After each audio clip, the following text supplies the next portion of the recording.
Russia's claim to Ukraine's history, in France particularly, goes as far as to the daughter of the Prince of Kiev, Yaroslav II, Anna, who was married to... Yes, of course, the French king. Yes, to the French king. What do they say? They say that she was Russian. Hi everyone, my name is Julia Tymoshenko and you're watching the interview series by Ukrainer. And today we're joined by France's top diplomat in Ukraine, Gaël Veyssière, who's been the ambassador of France to Ukraine since 2023. And as today Europe is facing unprecedented geopolitical challenges, France is emerging as a key political leader and also partner of Ukraine. Today we're going to talk about France's stance and also what comes next in the future of Europe and Ukraine. Ambassador Veyssière, welcome. Thank you very much. Thank you for having me. We're here recording this interview on the day after the Bastille Day, which is an important national holiday in France. And on the eve of this holiday, President Macron made a very powerful speech where he called for a historic increase in defense spending. He also cited imminent threats to France and Europe, particularly Russia, and declared, quote, that to be free in this world, we need to be feared. To be feared, we must be powerful. France has been known for its very sophisticated diplomacy. We remember how at the start of the full-scale invasion, President Macron also tried diplomacy as a key tool to work with Putin and Russia. But today, with this statement and also the increase in defense spending, it seems like a big pivot towards realpolitik. How do you define the future of diplomacy in this world then? Oh, that's a very wide question. In reality, diplomacy and military strength go hand in hand, because what you need for diplomacy is you need partners that you would push to say things, and then you need to take them you need them to feel constrained to obey by their words. So the question is how to reach there. And of course, the best way to reach there by rules, regulations, self-consideration. Obviously, this doesn't work in this war with Russia, obviously. So the other possibility to try to have more leverage in your diplomatic work is actually military strength. That's the basics. And I think that for a long time in Europe, in Western Europe, we had thought that we had passed this point, but we had entered a new kind of world where military strength would be residual or only very useful in some very specific situations in some countries with heavy difficulties. But we have to wake up because war is here in Ukraine, but it's very so close to us, and actually there is no security for France, there is no security for Europe, there is no security for Ukraine. I mean, we are all linked in this. So yes, there is a great future for diplomacy, but diplomacy has to not to be opposed to strength, but to factor in the strength factor. Ukrainer is an independent media organization from Ukraine that creates different content about Ukrainian national identity, the current resistance and fight against Russia, and translates it to more than 10 languages. If you appreciate what we do, we encourage you to become our supporter. Find all the information you need and become our supporter via link under this video. And as I mentioned at the start, obviously, France is seen as sort of like a leader in redefining this new sort of strategy and approach to both military strength and diplomacy as well. What do you think are the key expectations that are placed on France inside the EU, Europe, and also inside Ukraine currently? And how does it feel to have the weight of those expectations currently? Well, it's good to have a weight of these expectations because it demonstrates that actually people believe that we can, be of some added value, and this is what we want to do. So it's perfectly fine with us. We, in particular, French president, had been consistently saying, but for now several years, maybe for 7 years, that Europe needed to beef up its defense, that we needed as Europeans to be stronger, that we needed to get out of a form of naivety, to believe that, everybody is going to play by the book, because obviously some players don't. And to some extent, this terrible war that Russia is waging in Ukraine prove to everybody, including those who didn't want to hear about this, that actually this is the situation where we are in. So now we have to deliver. It's not that easy because we have to reinvest a lot into our own defense. And at the same time, we have to help you. So we did the easy part together at the beginning, which was to provide military equipments that we could spare and that were ready and just give them to you. Obviously to Ukraine. Obviously, this trend is more or less over, not completely, because sometimes we have lots of ammunition or some kind of Krotal or whatever equipment that we can actually give to Ukraine. It still exists, but it is in tendency getting less important. So what we have to do is actually we have to co-produce. We have to produce in Ukraine or to produce with Ukraine, including in France, why not? But for Ukraine. And we have, of course, to support you into producing your own weapons too. So this is a new scheme, and it is, of course, difficult to do when we have also financial pressures on our own budget. But we are dedicated to continuing to do this, and it's also because of this that President Macron did announce that we will continue and strengthen our commitment, military support to Ukraine, but also that we are going to make a huge effort on our own capabilities, but also to be more effective working with you or providing equipment to you or co-producing equipment with Ukraine. You mentioned that it could be a bit difficult because there are certainly constraints and, to shift the budget spending of a nation from one thing and increase it in another area is always a challenge, and it's a challenge to any political leader. What are some other key challenges towards sort of increasing the armament of France currently that you see? Well, of course, there is the money challenge, but there are cultural challenges because we were getting prepared for ourselves for a certain kind of war. What we have to do is to look at what's happening in Ukraine and to see what does it mean for ourselves. I mean, if there would be a war in 10 days, in 10 years or whatever, in which France would be actively engaged into, would it really look like the wars that we have known in the last 10 years? Would it be the same war as in Ukraine? I think that everybody in the world is actually looking into that. What does that mean? The drone issue, for example, it nearly did not exist before this war in 2002, the full-fledged war in 2022. Now it's everywhere.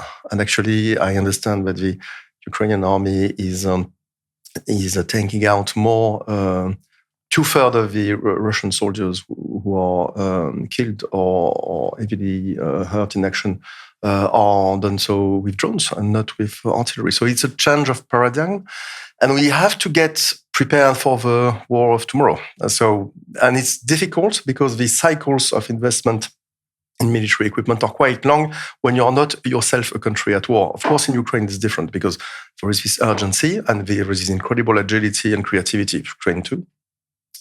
But we have to plan, and this planning must take into account the evolution of what war actually is. But certainly, I think the most critical change is political, and this change is that people in Europe, everywhere, must realize that actually war is not something which concerns others, be them Ukrainians, Africans, whatever.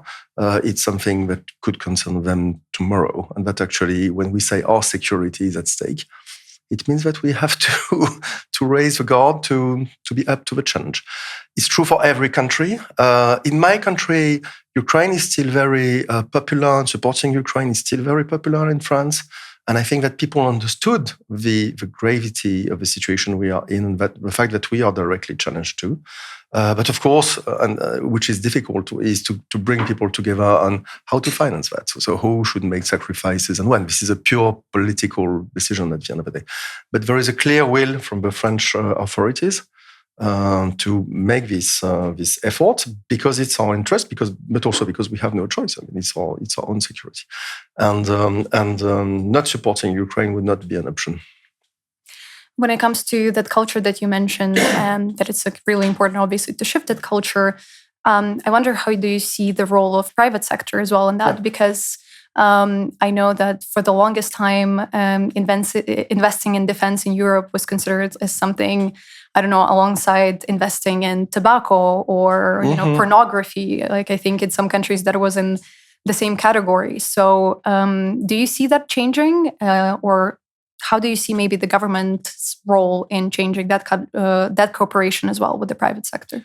I think that culturally it has already changed in reality. I was discussing with some French industrials, and they were telling me, well, 10 years ago when I was having a dinner outside in Paris, sometimes some people say, oh, but how can you sell weapons? It's so bad. You should be interested in development.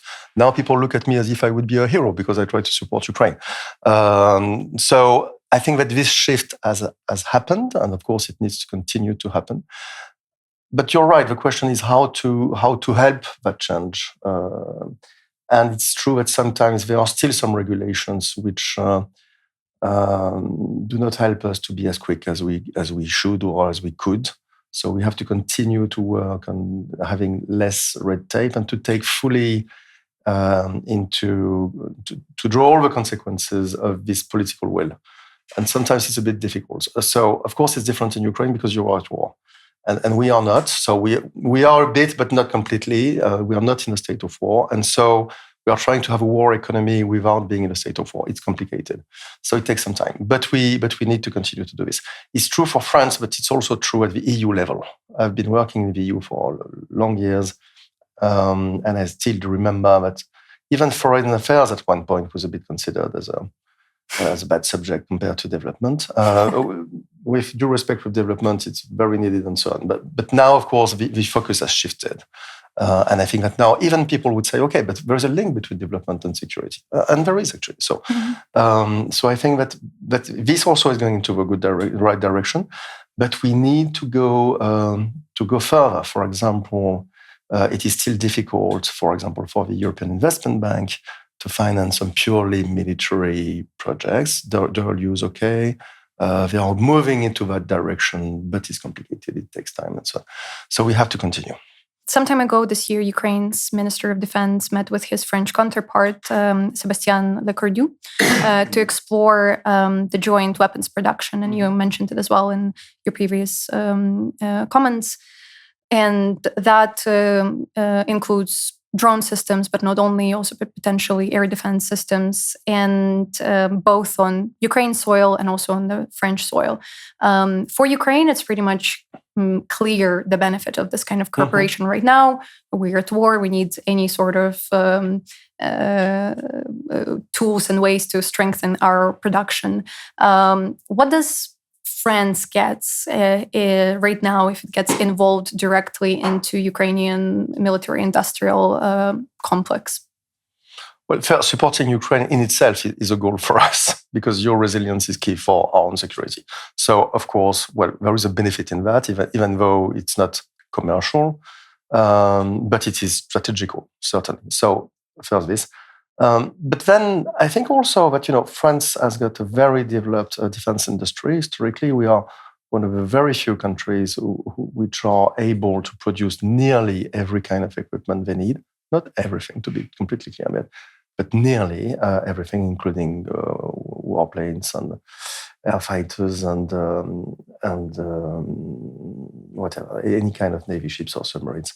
So we have this knowledge, we have this industry.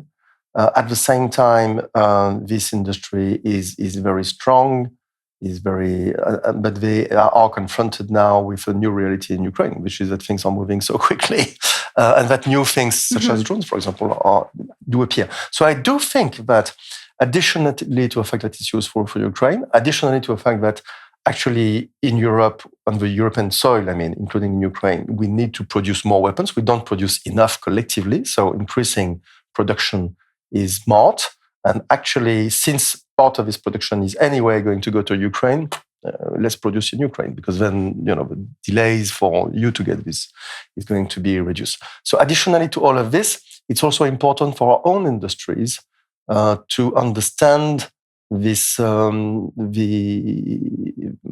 qualities that Ukraine defense industries has demonstrated, with agility, reactivity, creativity. And sometimes, well, we have far bigger systems, but maybe we can lose a bit in reactivity. So it's very good that they would be confronted to that. I think it's challenging for them, but that's good.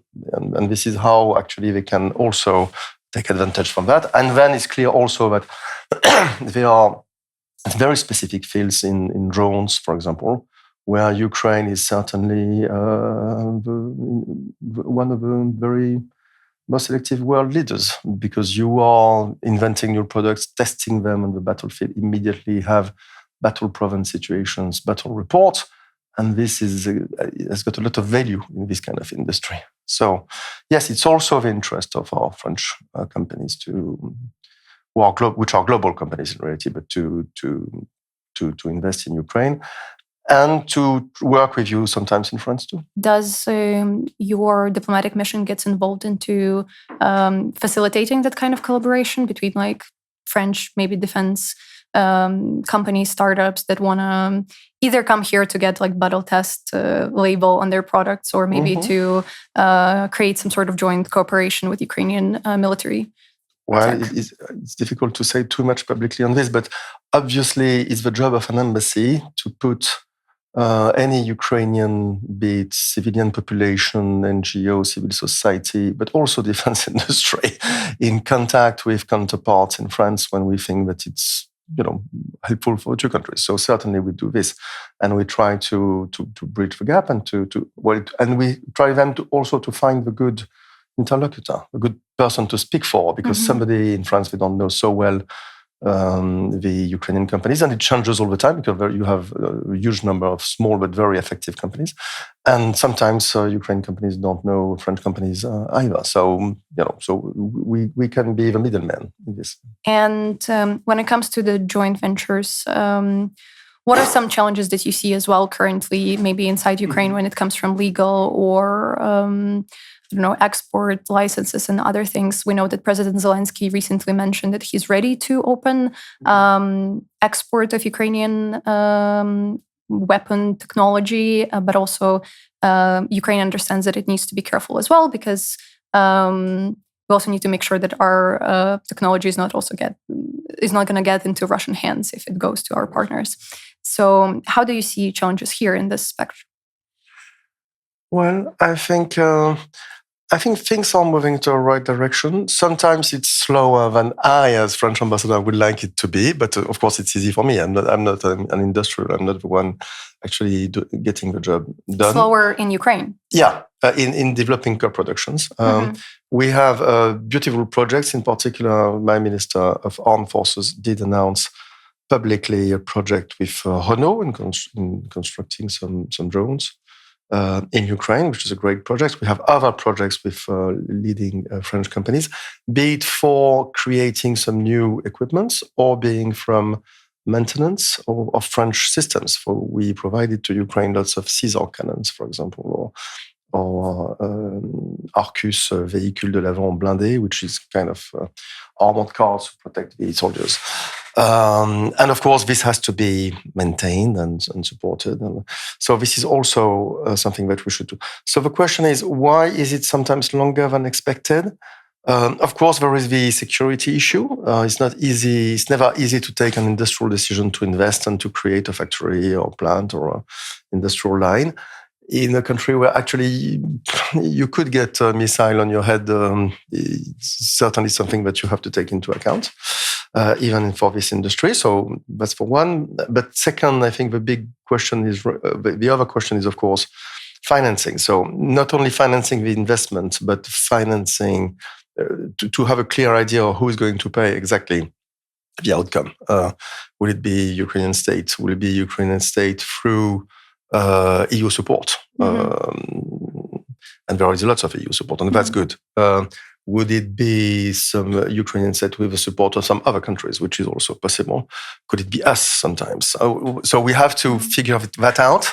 Like we know the about problem is to get something which would be clear enough for the industry to say, okay, let's take the risk and let's do this. So we are working precisely on that, on how to make things clearer for them, but actually at the end of the day, it will be a win-win, and for them too. Yeah. I know that Ukraine also put upfront the idea of possible financing through the frozen Russian assets. How do you currently see that possibility? So actually, it is already being done to some extent, because we are using for the peace facility for Ukraine sums which are coming from the revenues of the Russian frozen assets in Europe. So those revenues allow us to finance some military equipment for Ukraine. And it's very good like this. We have this question time and again. It's a very difficult question. Could we go further and at the end of the day seize those Russian assets? And then you have all a serial of very difficult points to answer.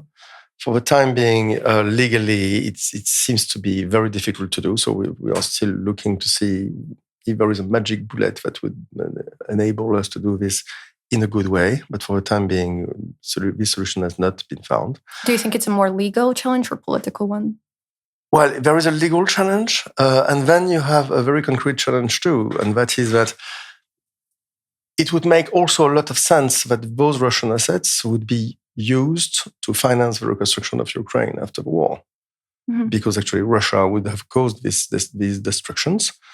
And it's unclear if Russia would ever accept to pay for this. So the easy thing is, okay, you have to pay for this. We have your assets. You don't want to pay, we take your assets. And it's a way for you to pay for this. But if we use them for the war before the peace, we cannot use them twice. So there is also this issue. At the end of the day, one thing is clear is that it would be far better for French and EU taxpayers to finance support to Ukraine with Russian assets than to do that with public money, which at the end is taxes. Of course, question is how to do this, and is it really possible? For the time being, right now, the answer has not been found, but I know that there are other ideas of leverage. So work continues because it would be so important politically to be able to do this. But we have to make sure we can do this. Yeah. The argument about using the Russian assets money for the reconstruction is very interesting because a lot of Ukrainians would argue that actually, well, yes, it's important to obviously think about reconstruction and talk about how we're going to finance it, but it's important to win the war first. Yes, it all seems like a great dream, even for some illusion right now, because we know that the situation on the front line is not as positive as obviously Ukraine wants it to be. So it's interesting that point of view about maybe save it for the reconstruction while we are like, give us money for winning the war. Of course. So I understand, but so it's a choice to be made. But then you have to make sure that actually you can do this without having too many side effects. And that's the other issue. The economic issue is this, including for what does that mean for the euro as a currency? What does that mean as a precedent? Okay, so it's very complicated. Again, I know how important it is. I know full well that it's a priority for Ukraine to get this. We would like to do this because we think that that's smart and fair. For the time being, discussion continues on exactly how to get out of this. Yeah. France obviously plays like a huge part in current military support to Ukraine. But unlike, for example, some countries or like United States, it often does so in a very kind of discreet manner. Mm-hmm. Some things are not as publicized as we hear from our partners. Why does France choose such approach? It's true first, and it has been the approach we had since the very beginning. And of course, there are drawbacks for us because when you have, for example, the kill ratings, well, we don't do so well because part of what we are doing is not accounted for. So, okay. Still, we do think that, the key thing for us is that when we have a discussion with the Ukrainian authorities, they tell us, okay, we have a real need and we think that you can help on this. We say, okay. The key thing is that it would happen soon, quick, and go to the battlefield. This is the key for us. And I think we succeeded that, which is good. So, and we are not prepared to trade this trust and confidence between the two governments for announcing figures and looking good. Okay, maybe we are wrong in the media sphere where we are now. It's possible. In Ukraine or in France as well? Well, everywhere, in the global media sphere. But I think, and then, of course, there are some military things that we don't want to communicate publicly on. Because there is no reason to say that too directly to everybody, including to your enemy, right? So yeah, I think that's a very wise approach from your side, definitely. Thank you. It's not always easy, but yeah. maybe it's unfortunate that not everybody knows the extent of some support. Well, talking about some of the public weapon systems that we know that we've got from France. We know the Scalp missile that was pretty big deal when it got announced, and obviously it was probably done already when Ukraine had them. And we see how other Ukrainian allies, such as Germany, having similar systems, such as Taurus, which pretty much has the same capabilities, is having a completely different internal political debate about the possibility of sending that weapon to Ukraine. And there are a lot of talk about the red lines. And for many people in Europe and in Ukraine, that creates a lot of confusion about what actually red lines mean and why certain decisions are taken by certain governments. How do you see that logic personally?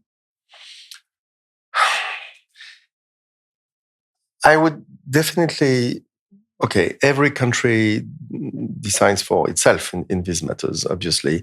We talk about this, of course, and we talk with this with Germany, with the Americans, with the Brits, and not so many countries that do have these capabilities, actually. It's a very small group of countries which actually can do that. But I think nobody should give lessons, in particular to Germany.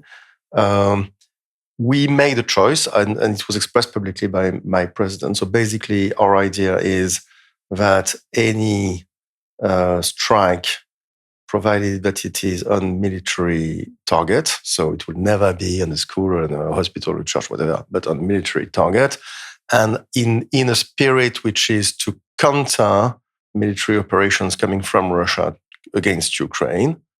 For us, there is no principal problem with that.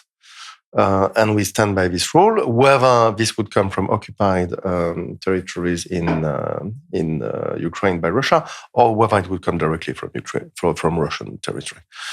So that's the principle.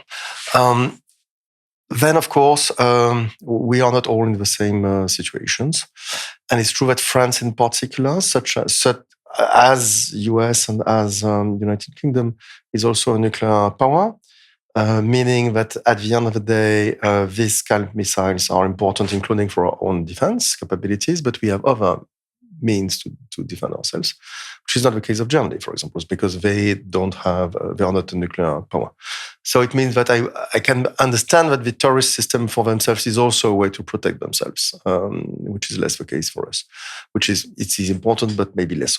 So every country does what she can, but I understand that there are certainly a discussion in Germany, less public than it was before, and this is what the Chancellor decided.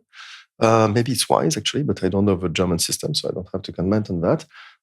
So let's wait for them to come to a decision. Yeah. When it comes to the before mentioned red lines, it seems to us that very often that kind of phrasing or this phrase about red lines, this term meant more the unwillingness of Europe to make hard decisions, while for Russia, we see that it has long had the impunity to cross any red lines possible, from annexing territory to full-scale invasion to obviously attack on civilian infrastructure and deportation of children. What do you think red lines today mean for Europe and for France specifically? I agree with you. It's a complicated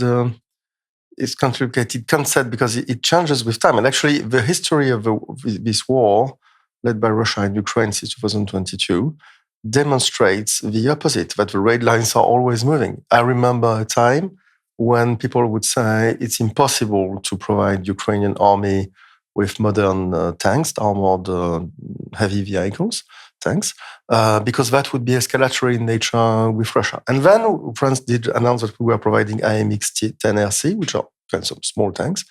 And then it was possible for Germany to send some Leopard tanks and for the US to send some Abrams.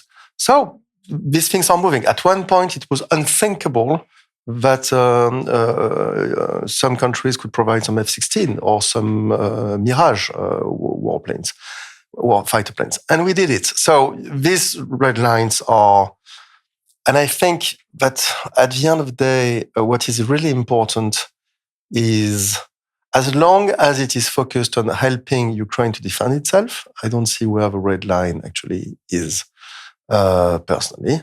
That's the first thing. And second, we can perfectly see that what should be driving us is the needs. What does Ukraine need, actually? And Russia is pushing, Russia is increasing its pressure on you. And so it might be that some measures which were not necessary before are now necessary to support you. So we have to take this into account too. But I don't think that there is a single issue which would be by itself completely red line, as long as it is strictly linked to the defense of Ukraine in this war. Yeah.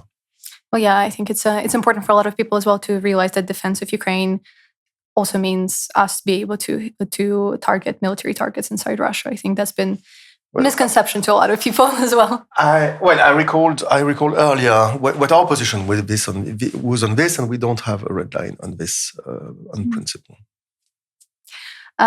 You mentioned this one possible argument for Germany's stance about the fact that Germany doesn't possess a nuclear arsenal, and obviously France does, and so does Britain. And we know that President Macron also ordered France's top military and defense officials to start strategic dialogue with European partners about the role of France's nuclear arsenal when it comes to defending Europe. And France and Britain also announced recently that they're going to collaborate on the nuclear arsenal issues. And the French ambassador to Sweden actually firmly stated that there is a possibility very much that France's nuclear arsenal could come in defense of NATO countries right now. This also, for many people, could have been unthinkable before, that sort of Europe steps up when that umbrella from the United States is either removed or is being questioned currently. How do you see the strategy around that unfolding currently? So I think that there are lots of confusion sometimes in the public about this. There are two separate things. First thing is, who would decide in the future, as today, for the use of French military nuclear war equipment, warheads? And the answer is still the same: the French president, elected by French, full stop, nobody else. That's something. The other thing is, on which basis would he make this decision? And actually, it has been defined by the predecessors of President Macron. It dates back from the beginning of the French situation. That our doctrine was that these nuclear weapons would be used only to defend our essential fundamental interests. Question is, how do you define them? And they are not defined for a very good reason, and this is voluntarily, so that it would remain unclear. Obviously, invasion of France would be such a thing.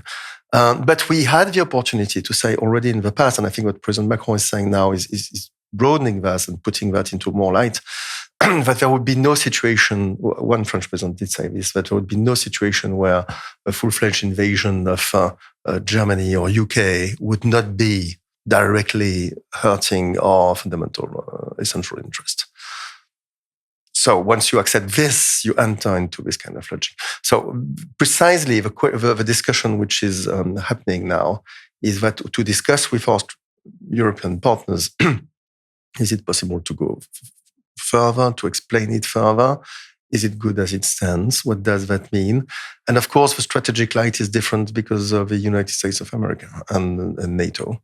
But NATO is here and the US are here. So, okay, thing is not completely changed.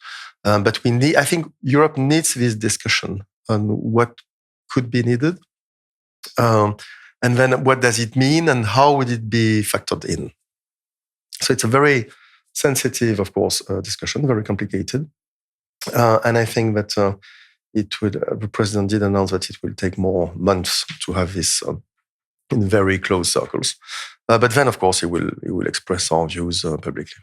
Well, that kind of reminds me of a case when in the 1961 President Kennedy visited General de Gaulle and warned of a danger that Khrushchev might not believe in Western firmness, to which de Gaulle asked Kennedy whether the US is ready to sacrifice New York for Paris. And if we turn that famous New York-Paris dilemma to Ukraine, do you think Putin believes in Europe's firmness today? I'm afraid he doesn't believe enough in Europe's firmness today. But this is not something linked to nuclear. It's something different in nature. But yes, and I also think that he's actually mistaken, because it seems to me that he was pretty much convinced that the EU was going to split completely on these issues. It's true that there are some differences of views inside the EU, but mainly, we are discussing now the adoption of the 18th sanction package. So 17th sanction packages already went through. Okay, we should do more and we should now accelerate. That's true. But still, we managed to get unanimity.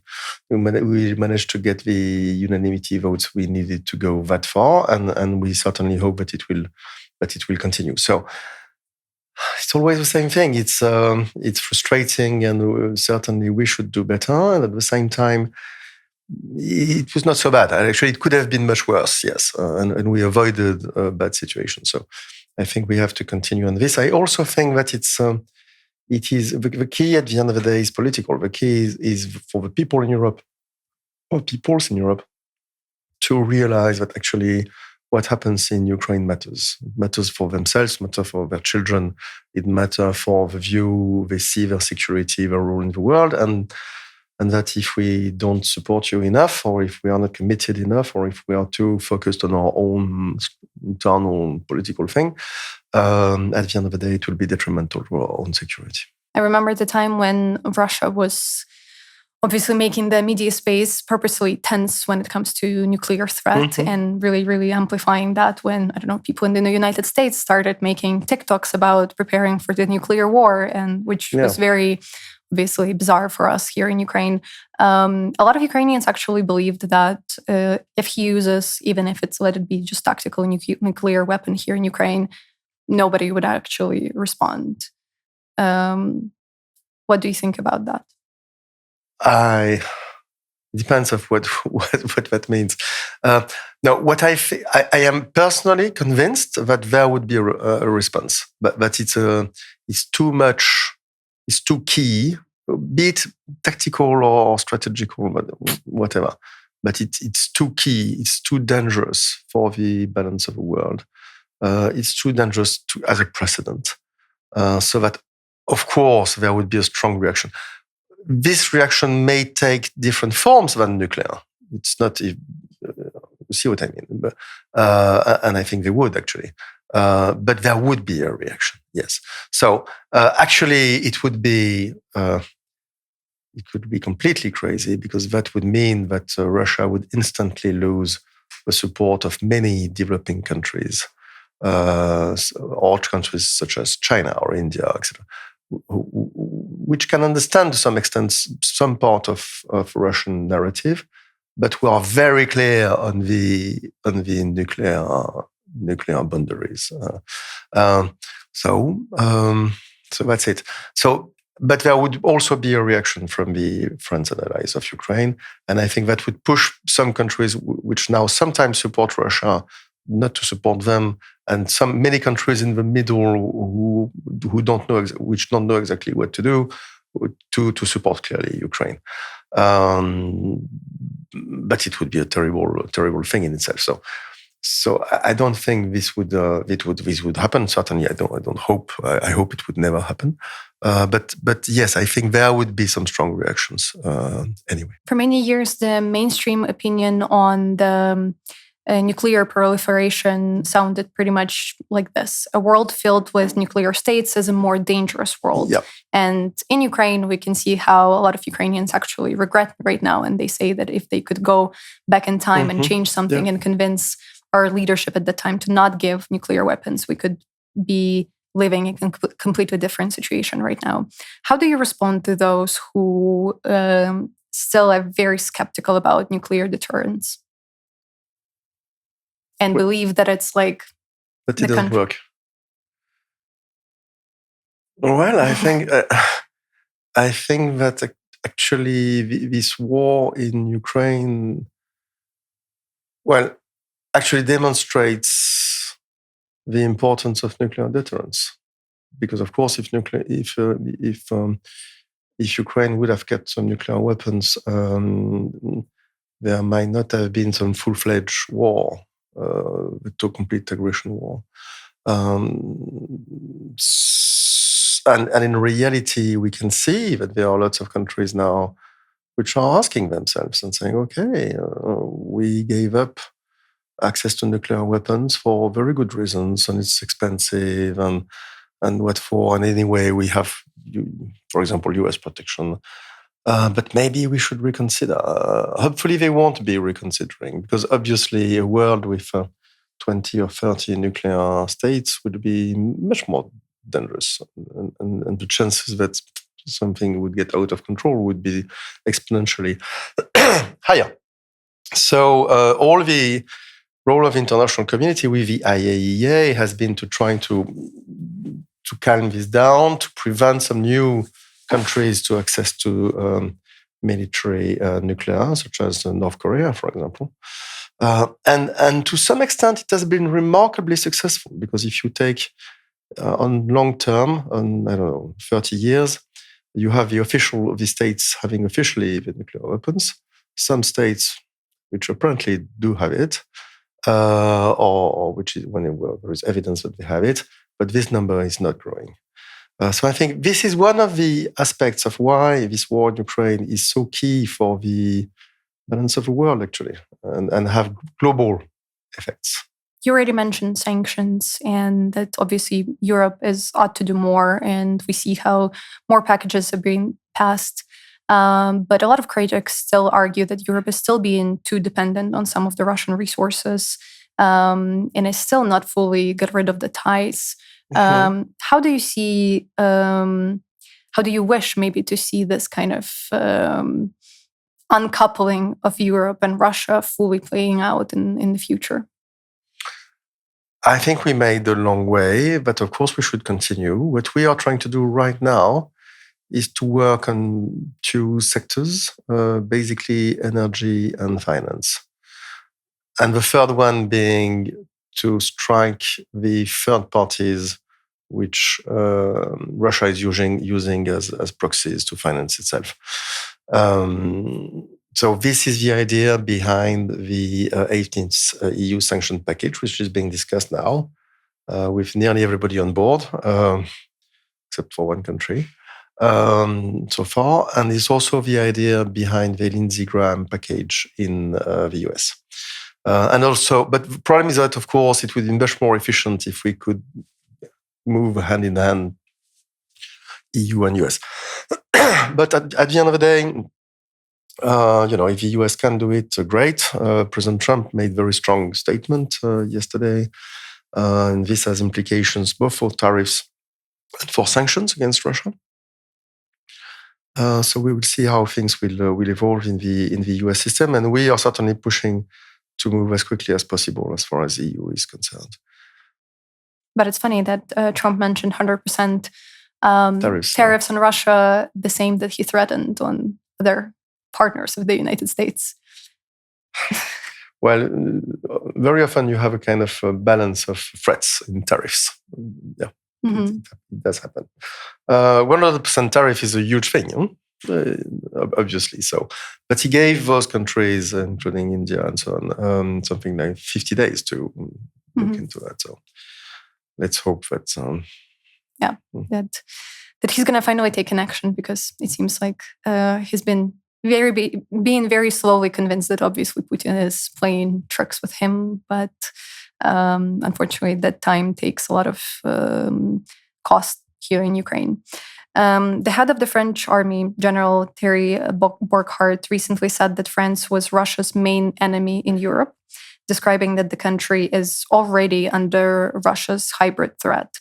What methods has Russia been using inside France to wage this hybrid war? Oh, Russia is very effective into trying to wage those narrative or those disinformation wars, and they create, of course, on the social media, using in particular the social media, the networks, using trolls, using proxies, using also some people who are of good faith in, who don't understand that actually they are being manipulated by Russia. And those people are the most effective because sometimes they are, they do believe in what they say, even though it's crap or crazy. So you have plenty of narratives, but we are to some extent used to that. There have been terrible narratives about comparing costs, for example, and saying that actually there would be, the last one, I think, there was this rumor everywhere in France that there would be a special tax to finance Ukraine. Mm-hmm. So French taxpayers are going to pay more to finance Ukraine. It's not true. It's just not true. That's important that people would know it, and so on and so forth. Or you had all these crazy ideas that the French Foreign Legion was deployed in Ukraine and fighting with Ukraine. It's not the case. Certainly, Ukraine would be happy if we would do this, yes. But it's not the case. And so on and so forth. So you have plenty of lies. It's organized in a very professional way, unfortunately, and very effective way. I think also that we are now much more better organized to debunk that and to see that and to try to counter it. How does the debunking work? Because we know that even some social media services rolled back their fact-checking, debunking programs, and now it places more weight on the governments to actually deal with that. Well, there are plenty of tools. We have Viginum, which is a numerical guardian in France, actor, which is looking into all this and trying to see, is there just some people saying crazy things, or is this an attack against us, an informative attack against us? And of course, we have other people trying to see who is responsible for this, even though most of the time there is no big secret, right? It's coming from Russia, obviously. We also have some special places, including the Ministry of Foreign Affairs, of looking into those narratives at play, not only in France, but also in some foreign countries, including French-speaking countries, for example, and how to cooperate and to... Actually, most of the time, the most effective way to answer to this is to have at the same time a kind of public statement saying, okay, what is true, what is not true. But also, if some other actors can say, which are not officials, can say, okay, no, this is crazy, this is why. Because people believe them maybe more often than they do believe the officials. So we also have to take that into account, yeah. It's not that they believe them more, but they believe also in other voices, non-official voices. So it's important to have these two. Yeah. Apart from the disinformation and lies, we also have cyber attacks, quite a few of them. So we are used to that. Yeah. But is used means actively prepared to sort of counteract them, or is it more like used? Yeah, it happens, and we sort of then figure out what to do with the result. No. It's used to counteract them, and if we can to react so quickly that they would not have time to get their full effects, to cut it before it would really start. It's not easy, of course, because it's going very quickly. Mm-hmm. But it's possible because sometimes it's the same schemes which are used, disinformation schemes which are used. So if you look at some part of the schemes, you can understand that something is going on. We clearly know that Russia has also been trying to influence the internal politics of France, and even some argue like infiltrate with their own, with people who they convince to be their own agents in a certain way. And currently we see one of those figures like Marine Le Pen being banned from running in the next elections. And certainly it feels like Russia is losing its sort of like power or its grip on some of the politicians. How do you think that situation is shifting potentially the strategy that Russia has of influencing the politics inside France? Okay, I obviously don't want to enter into French politics. Just factually, it's true that today, because of a court ruling, Marine Le Pen could not run for elections if there would be elections today. But it's also factually correct to say that she introduced an appeal, and the appeal decision would be, I think, by mid-2026. Mm-hmm. So we'll see what the appeal judge would say. And French presidential elections are normally going to be held in May 2027 because of the end of the mandate of President Macron. So we'll see what will happen. But it's beyond my mandate as a French ambassador, of course. Mm-hmm. It's just a fact. Separately from this, it's clear that there is action for Russia to try to present its case and sometimes to support some actors. It does happen sometimes. There are laws for that, so as long as the laws are not broken, okay. And people do have a right of opinion in France too. So if you want to support Russia, I mean, it's their right. And I think, but I do think that again, if you look at public opinions in France, supporting Ukraine is quite popular. And if you look at the MPs, the members of the Assemblée Nationale, the députés, as we say in French, there is a clear, big majority supporting Ukraine. Then it depends a bit of the votes, but mainly it is, and including for when we had this, when there was the signature of this security arrangements with Ukraine, it didn't need to be ratified, but the French president decided that it would be presented to the Assemblée Nationale and Senate, and that there could be some votes on it. So there were some votes were positive, supporting the text. So I think this is good, but of course we have to build on that, and we have to explain to the French MPs and the French political elite what's the situation here in Ukraine, and that's also part of that's the job of the Ministry of Foreign Affairs, but also based on what we are seeing and reviewing here on the spot. It's very notable that when it comes to some of the French far-right leaders who were very favorable in their rhetoric towards Moscow before, after 2022, their rhetoric really kind of scaled back. And some people started even condemning Russia for the invasion, distancing themselves from Russia. Why do you think it's the case? Is it the case that they understand that they're going to be more unpopular with the public and they're afraid to lose votes? Or it's a more like a covered, smart way of just functioning in today's like political world for them? I don't know. And again, it's very internal politics. So maybe also some French people, and I don't refer specifically to far right or far left or whoever, but maybe also some French people had a certain idea of Russia and President Putin, and they were very disappointed because they would think that he would never do something like this, like invading Ukraine, and continuing to do so and targeting civilians and taking all this, putting so many people, including children, at risk or as being targets. So some people maybe, it might be like this. What I know is that if you look at the polls, actually, popularity polls, President Putin is extremely unpopular in France. I think it's something like 90%. So it's not very popular to be a friend of Mr. Putin in France right now.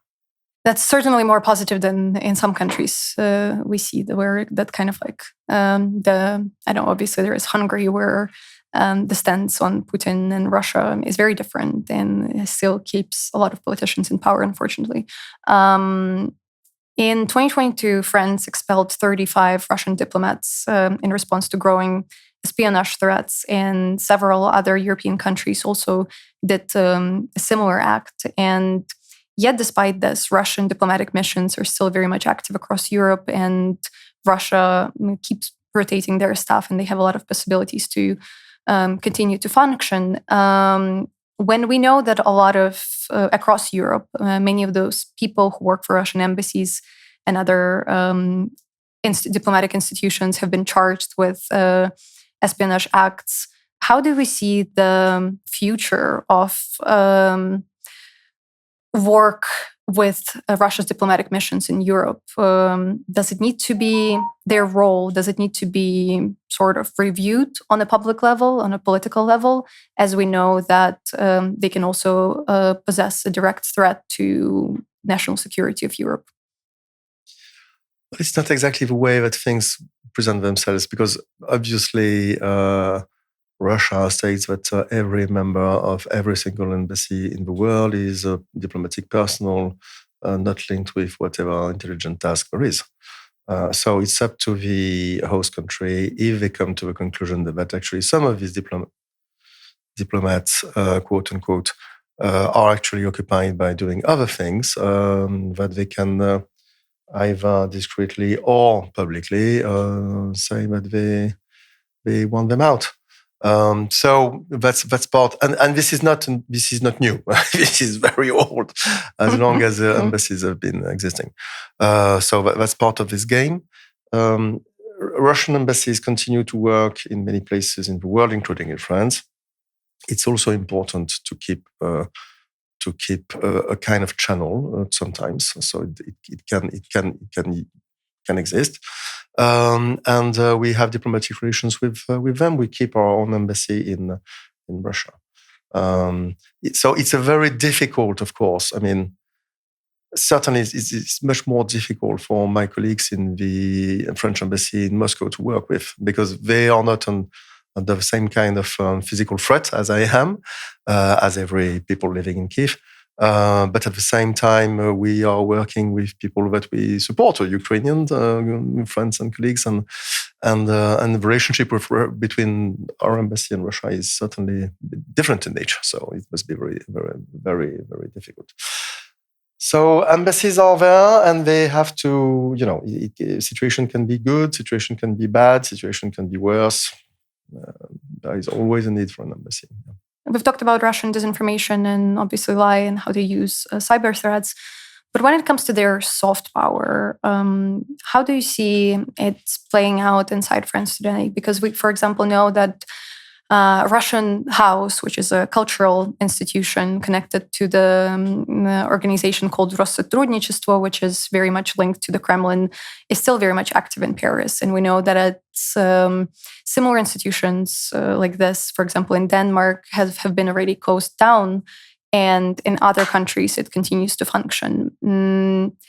Is France looking at specifically those like soft power tools that Russia is using, and the institutions, or they're still active inside the country as a potential security threat as well?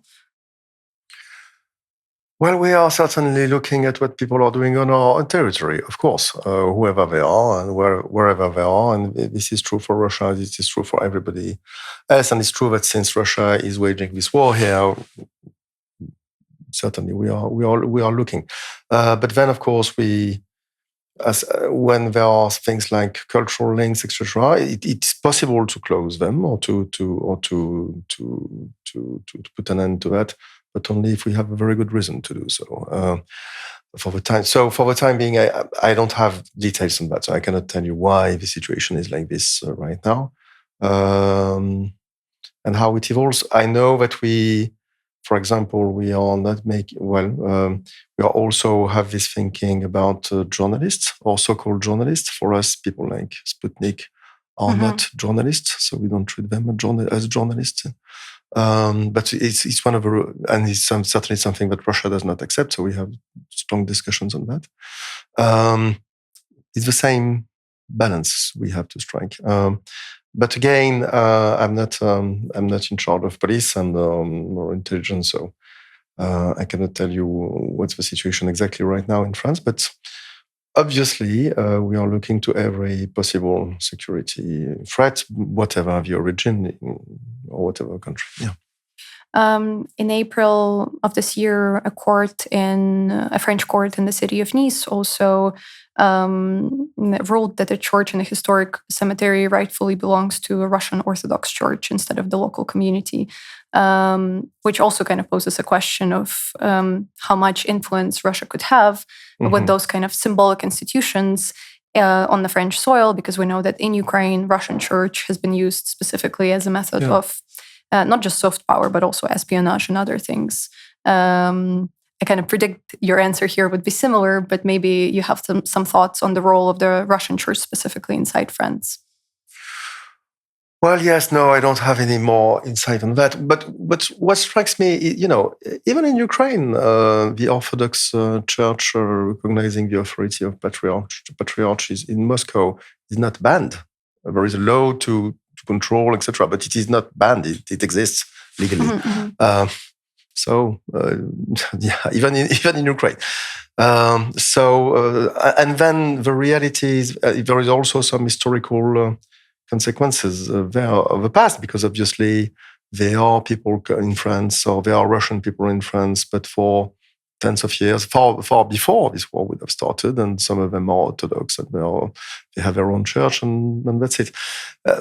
All these religious issues are very sensitive in France. As you know, we have this laicity concept, which is that the state does not mingle into spiritual affairs, but it makes very clear that churches must not mingle into the state affairs either. So we are very, very strong on this, and we will continue to do so.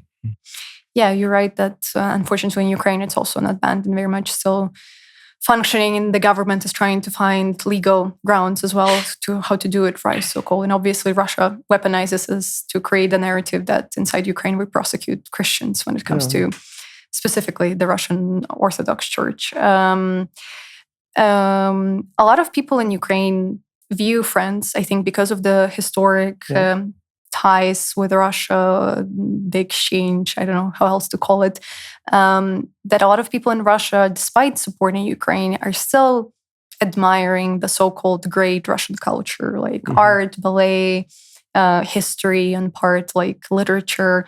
What do you say to that? Do you see that in France? Well, first thing is, what I see is that there was a poll recently in Russia. So I don't know what polls in Russia actually mean, but this one was actually saying that for Russian people, the most hostile country, or the most hostile people in Europe was France, actually. So apparently, we are well identified. About culture. It is certainly a difficult thing because we've been through war ourselves, right? World War I, World War II, and during those two wars, the French people did reject completely whatever was coming from Germany because that was the enemy at that time. And in World War II, we were occupied by Germany under terrible conditions by the Nazis and so on. So it's true that saying that Goethe was a great poet at that time was challenging in France. Doesn't mean that he was not a great poet, actually. So we understand that it would be so difficult in Ukraine that there is this position that actually Russian culture is by itself negative because it contributed to the current situation. We see that with a little bit more of distance. We are not at war, but we also see that with the experience that we went through with Germany, and we went past that. But it was 80 years ago, so it's a very different situation. So I would certainly not give lessons here because we have to understand the suffering that the Ukrainian people do feel. Doesn't mean that we have less admiration for some of these great names of Russian literature. Actually, some of them were Ukrainians. That's true. And this is what strikes me, actually. And this is, I realized being an ambassador here, but when I was a younger student in France, I had classes, French classes, literature classes about about Balzac, the big French author. And I learned that Balzac married after 18 years of writing to a countess whose name was Countess Hanska, and that she was Polish. Right. But then coming here, I realized that this countess was in fact living next to Berdichev, which is clearly Ukraine. And she had written to Balzac from Odessa in a newspaper, letter from an unknown lady from Odessa.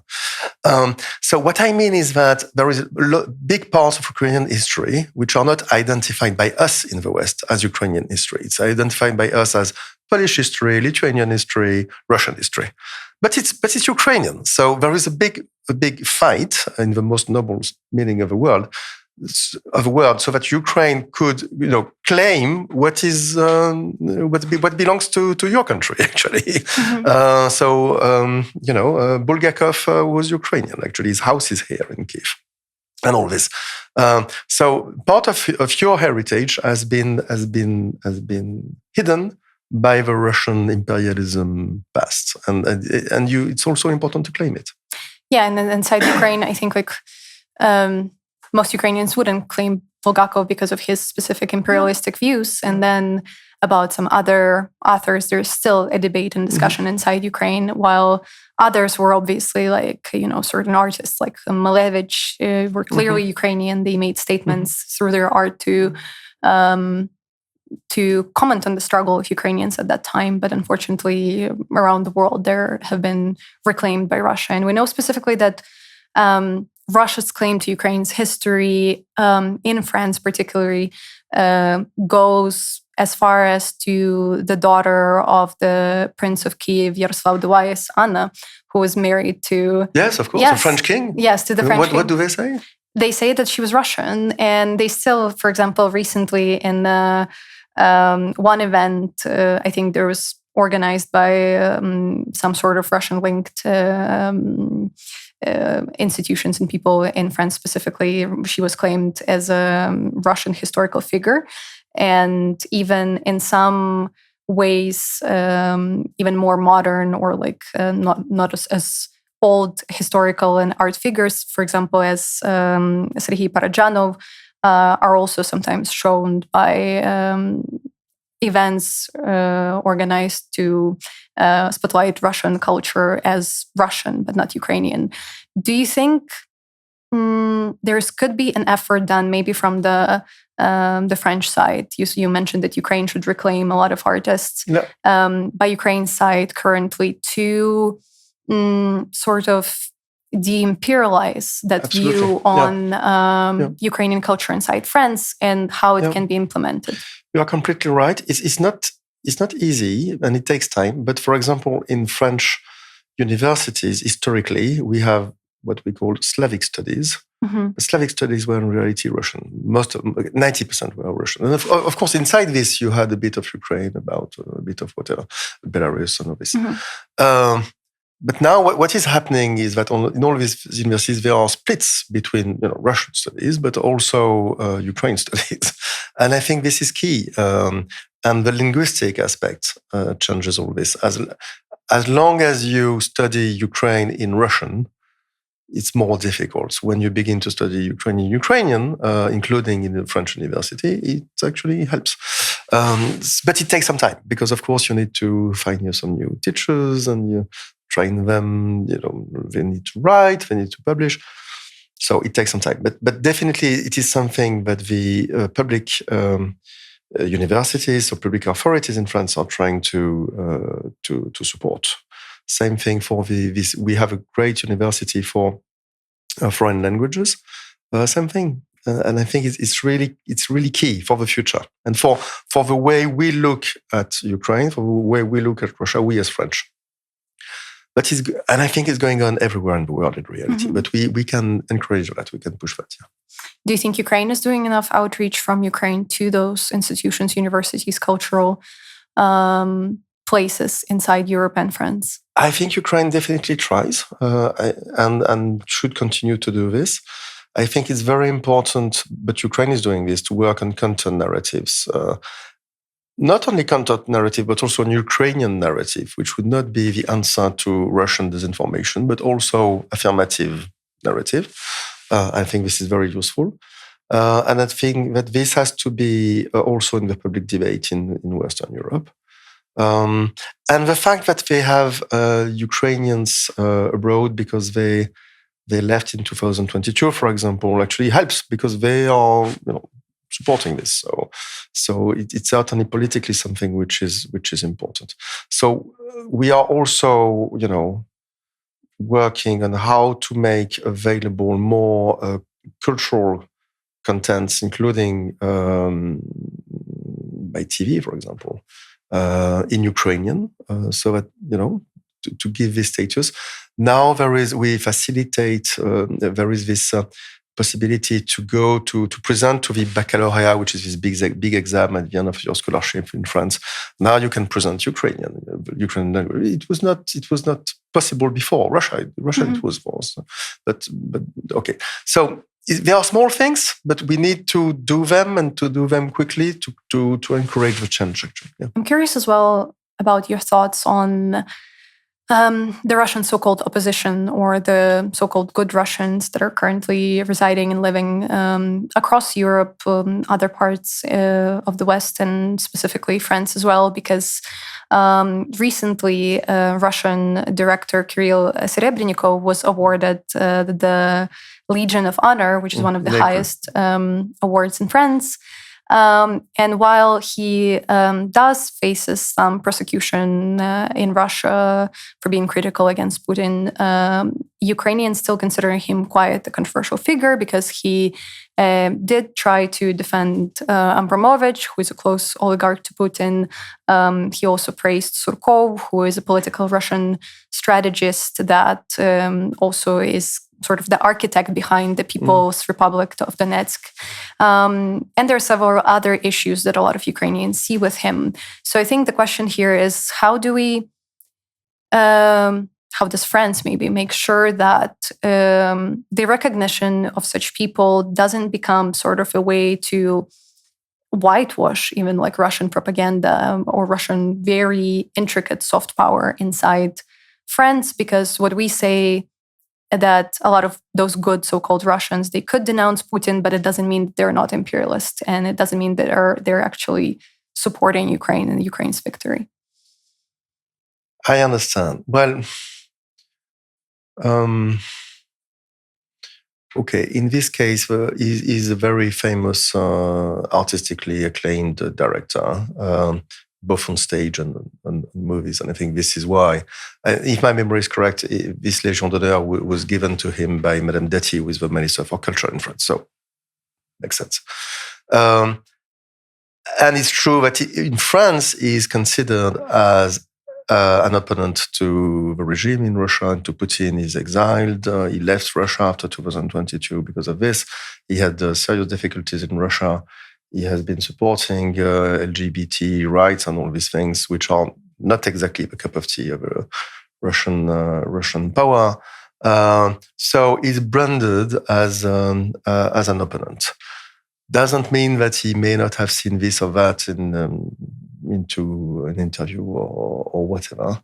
But there is a balance to be struck. More generally speaking, if I broaden a bit what you were saying at the beginning, for us, opponents to Putin do exist. Maybe they are not effective. Obviously, they are not in a position to change the balance of power in Russia or to weigh in, policy options for the Kremlin, or to change the policy course. But they exist. Russia is not going to disappear, and that one day there will be some changes in Russia. Finally, one day or the other, and actually, it's not bad it's important to keep also contact with these people, as we do keep contact also with Russian authorities officially.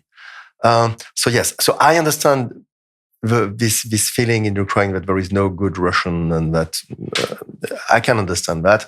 And some of these people, and it may be the case that some labeled opponents in reality are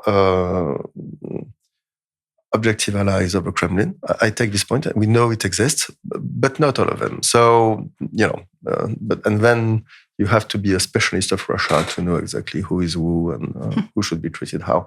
But the end game is that not every...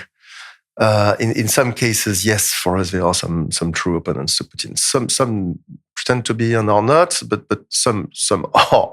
And actually, we would like to... It would be better for public debate in Russia, which does not exist, if there would be more opponents, right? True opponents. So. That's a fact, truly. And I feel like, if there would be a true organized Russian opposition right now abroad, the situation might have been different. But I think the question is there a need to also challenge these people a little bit more on their views and their stances? Because for us, it's not only that we feel bad, just because he's Russian and he got a recognition, or he's being announced as this great artist. It's more that we don't see that their views and their thoughts on the current situation are being challenged enough by a lot of these institutions or people.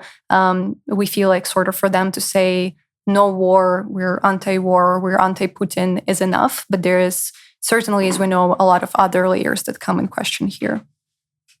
I understand, but at the same time, you cannot put on the same footing exactly somebody who would say, okay, I strongly support this war and Putin is right, and somebody who would say, okay, I strongly support Putin as a leader and I think that his vision of the world is mine, and somebody who would say, I don't know, sanctions are making the Russian people suffer and I want them lifted. It's not the same thing, obviously. Doesn't mean that he's right? But no. At the end of the day, and it's the same thing with sanctions. The question is, what are the kind of people you need to sanction? It's very clear when you have somebody who is making the decision, implementing the decision. It becomes less clear, but sometimes it's necessary to do this when you have somebody who is pushing for these decisions or justifying those decisions. And we do think that sometimes they need to be sanctioned too. But what's the limit? We are not going to sanction all Russians. Practically, it makes no point. And we do think that it would be unfair, actually. Yeah, I understand. I think for Ukrainian perspective, obviously, we understand that they are in a certain way play sometimes a dangerous role in these relationships between Europe, Russia, and also Ukraine in the future. But since we started talking about the soft power, I wanted to talk a little bit more about the French soft power as well, because, for example, the first ever newspaper published on the territory of Ukraine was actually published in France. In French, in Lviv. Okay. And at that time, which was the 1800s, French was very much the influential language of elite here. That was the English of today, actually, right? Yes. We would have had this conversation in French at that time. Definitely. If some histories played out differently, I would probably be more fluent in French than English. Absolutely, I can assure you. And obviously, French had its influence in Ukraine, particularly the west of Ukraine. And unfortunately, that era long passed. And today we're speaking English, not in French. Do the French today look back at that era with a certain cultural and historic nostalgia? And do they feel like there could be more done to sort of extend that soft power of France again in relation to Eastern Europe or maybe other parts of the world currently? Sometimes there is a bit of nostalgia of this. It's true for the language. It's also true, but it came together with, at one point, at the peak of our colonial power, we were ruling a huge empire. Same thing as UK. UK was even bigger, actually. But what was it based on? It was based upon colonization, which is definitely not what we want for ourselves and what we don't want to impose into any other person.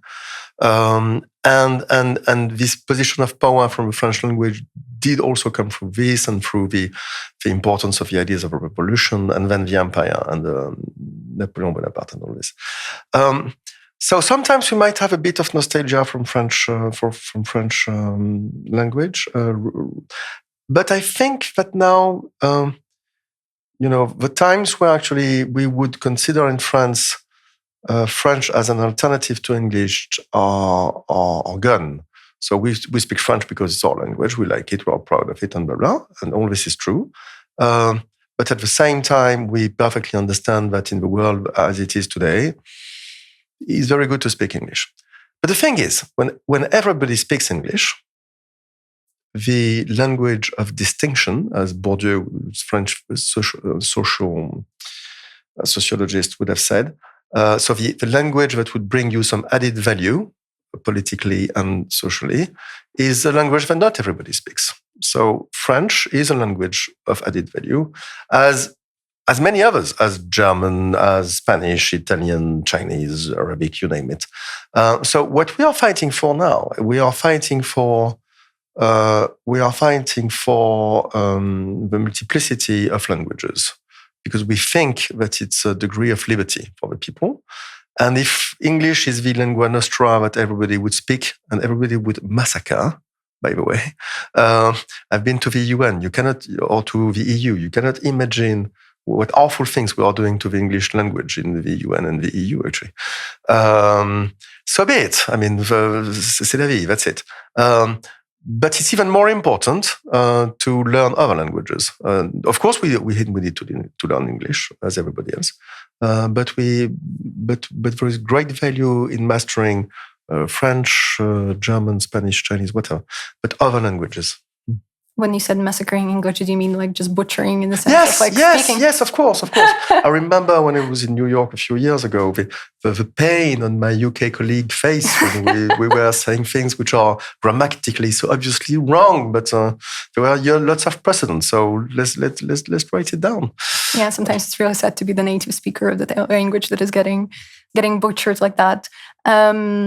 The French TV show Fort Boyard, which is Fort Boyard. Fort Boyard. Yeah, sorry, okay. I don't have the French. You know Fort Boyard? Yes. I'm impressed. Yes, okay. Obviously, because this is something that I was going to ask you if you know how popular it was here inside the country, because it was actually franchised to Ukraine's TV. And, okay. I didn't know. A lot of in kind of like mid 2000s, and a lot of very famous people, including Volodymyr Zelensky, participated in the Fort Boyard TV show, which is something that probably a lot of people of like my age or older remember. Do you view it as an instrument of a soft power? Do you think it influenced maybe some relations between countries? As long as it is franchised, yes, definitely, but also Asterix and Obelix, these characters of course, but also big literature. I mean, Balzac, we were discussing Balzac earlier, or Victor Hugo. Of course, it's because it's a way of behind, and of course, Fort Boyard is for kids, it's funny, and okay, but behind this, you always have a certain way of seeing the world, actually, and you propose something, and actually it brings an echo then to people. So. Yes, that's part of this soft power, of this influence. Actually, but it's not only true for us; it's true for everybody. I'm very impressed by the way, for example, Spanish telenovelas, are very famous everywhere, and it gives them a huge impact. So it's part of life, yeah. So and it's important. And there's also a Ukrainian photographer, Alexander Popenko, who created an entire Instagram account dedicated to collecting the Eiffel Towers that could be found across Ukraine, from little towns and villages to like big cities. And they're everywhere, in parks, roundabouts, in cafes, in residential apartment complexes. And it's almost like sometimes hard to explain the monumental obsession with the Eiffel Tower, because we don't see as many, for example, statues of liberties here, or of the Big Bends. Okay. Why do you think that symbol stuck here? Do you know that the Statue of Liberty was a gift of France to? Yes, that obviously. But it's a different thing. The French really like to remind that as well. The Eiffel Tower was a symbol of modernity. It was built actually by Gustave Eiffel for the Universal Exposition in Paris, which was its. And at that time, the idea was to destroy it after, but people liked it so much that they kept it. But it remains one of these beacon of modernity, the modernity of very beginning of the 20th century, and I think that many people are, sensitive to this aspect, to this modernity. And it was also a period, very interesting period, where there was this faith in progress, that progress would bring better situation for people, more happiness. It was before Freud. Freud was not so well known. It was after Freud, but Freud was not so well known. And there was this idea of kind of linearity of progress. Things were going, situation tomorrow would be better than today, and etc. We know a bit better now, actually, that unfortunately war came back in the European continent, and the fact that we have more powerful tools doesn't mean that we are any wiser in using them collectively.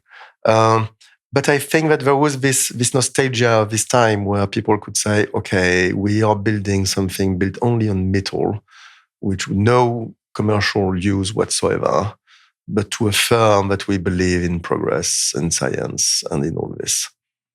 Yeah. Do you think it has a similar message here in Ukraine? Like this kind of the widespread of this symbol? I don't know. I think I'm very touched actually and moved by because in reality there are not so many French speakers in Ukraine compared to other countries, but there are some very good French speakers, but not so many of them. But many people do have an interest for France and for this history that we have, and for the fights we fought, and this idea of and I think even more now, because liberty, equality, equality, and fraternity, it rings a bell when you live in Kyiv, whether you're French or not, because they are universal values. And actually, Ukrainians are fighting for it now and suffering for it. So this is why we have to support them. When it comes to the national pride of France inside the country as well, we know that Bastille Day is meant to be a celebration of French liberty, those values that you just mentioned. And we see, unfortunately, how, and this is not only limited to France, far-right often weaponizes history, weaponizes this historic memory to sort of advance their own very much offensive nationalistic ideas very often. And on the other hand, far left very often reject the idea of any national pride. And some, even I know in France, call for the abolishment of the celebration of the Bastille Day. How does French national pride, the 21st century one, the democratic one, the pro-European one, looks to you currently? Well, I think that, but also because of the war, actually, I think that things are changing a lot. I grew up in a country in France and in schools where actually for some part of the public, including of the teachers actually, singing our national anthem was a problem because it was considered militaristic. Some of them, it does exist. And I remember some people saying that, what you alluded to, this 14th of July, we always have a military parade. And that was it the good message to have a military parade in the Champs-Élysées? This has disappeared now. It has changed a lot because, people do realize that actually the nation is what protects them and protects their identity. And all the rest, and their beliefs and their freedoms. And I do think that now you still have people who are strongly against any military parade. It does exist. You still have people who are strongly against any national anthem. But I think that the balance has shifted, and that now there is more. We are coming back because it's ups and downs with time. But we are coming back to periods on our history where we were much more decomplexed in national pride. The difficulty is to make the balance between national pride, which is good, and being nationalistic, which is definitely not good. So where do you draw the line? And it's complicated, but each generation has got to answer to this question in reality. But of course, the war led by Putin did affect that, certainly. Do you think there is a need for new narratives around the topic of national pride inside France currently? I think there is such a need. And I think, but this is also, when we started this interview, you were referring to the announcement by the President of French Republic on the 13th of July this year, that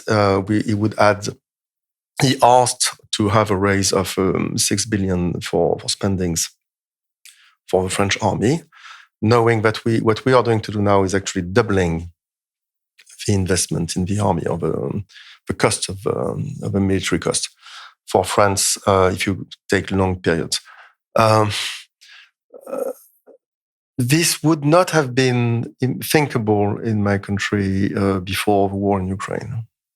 There was this idea that security was guaranteed, in particular for us as a nuclear power, but also because of our alliances, and that's it. And I think this disappeared completely. Because people realize that actually we are not sure that our country will be as safe in 10 years now than it is now. And actually, there are pretty big risks that it would not be. So we have to act now to prevent that, actually. So this changes. And I think it's a general trend, but it depends on every country, of course. Yeah, I was wondering if you see that trend extending to the rest of Europe, for example. Europeans seeing that Ukraine is very much fighting for also for the right to be in an alliance with Europe, and for all of those European values. And we're standing not just on paper signing declarations, but very, very much on the front lines for that. Do you think it's contributing to the general European identity as well, not just national when it comes to French, German, or other? I do think there is a European identity, but I think there are two identities. Every one of us Europeans do have a national and a European identity, as we have two nationalities, actually. We have a national citizenship and also European citizenship. So yes, it changes also as for we as Europeans, and we have to focus on that too, because actually, if we want to be meaningful, we are even more meaningful at the European size. And there are things, and we can add our strength. And definitely when it comes to supporting Ukraine, no country in Europe has got the means to do everything which would be needed. Does not exist. None of us. That's the reality. Maybe the US could do that if they wanted to, but neither UK nor France nor Germany nor the others could. So we have to work together. And it's good, actually. This is the added value of Europe. So we have to change this or to build on this. But it's true that then you have very strong national differences inside the EU. We are united in our diversity, but our diversity is here, I can assure you. We all see that there are these problems with when we discuss enlargement and sometimes sanctions with Slovakia, with Hungary, with the current government of these countries. That's it. But we have to work it through.